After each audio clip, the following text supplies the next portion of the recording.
I genuinely believe that in current year, the official critic is outdated. And it's so outdated that even they will justify why they're not needed. They will say art is subjective. So if art is subjective, why do you need an official critic? How does a critic become an official critic? I mean, they're a person like you and I.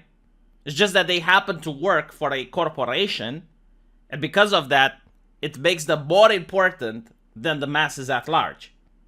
You have 40, maybe 60, quote unquote, official critics who give an aggregate score on a website like Rotten Tomato, and that aggregate score is supposed to be more important than the thousands of people that actually watch and consume the product and then give their opinion on the same website.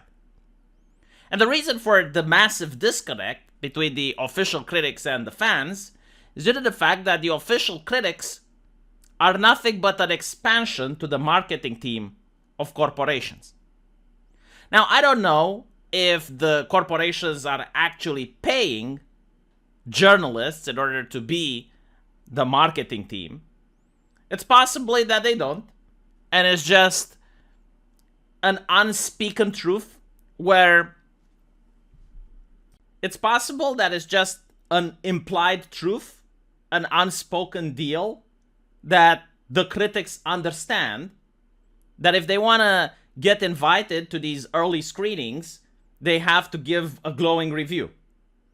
So being invited to an early screening is very important for a journalist because they get clicks on their rag.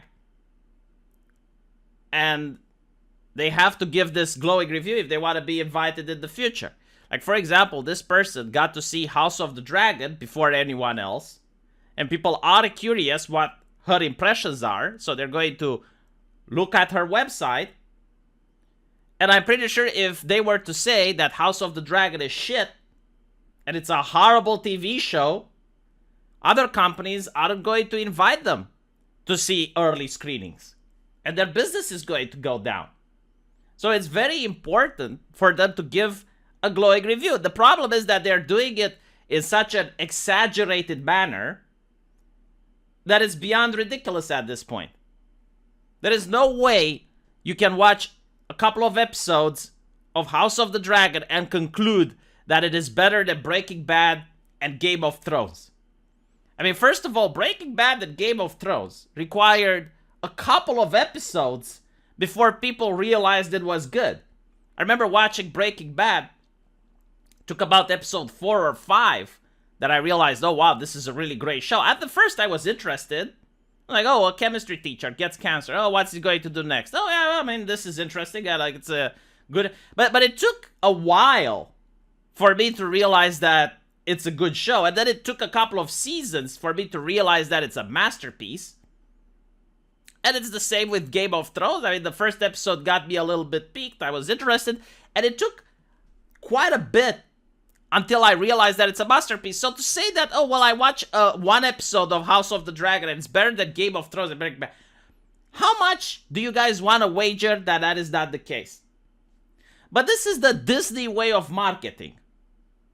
So the first thing that they do is they race swap a couple of characters, and that is what they advertise. Like, you don't know much about House of the Dragon. You don't know much about the story, the lore, the characters. They don't focus on that. They don't tell you on that because that's not what matters. What matters is that they're now modernizing Game of Thrones. They're being more progressive, and they're going to listen to the criticism that the journalists had about the previous Game of Thrones because there were too many white people on it. So now they're going to show you that they're more diverse and more open-minded, right? So they put that on the forefront so that they can segregate the community between the good paid piggies that want to see the movie and the racists. And obviously, if you have any criticism about House of the Dragon, any whatsoever, about the lore, about the plot, about the acting, the only reason you're criticizing it is because you're a racist.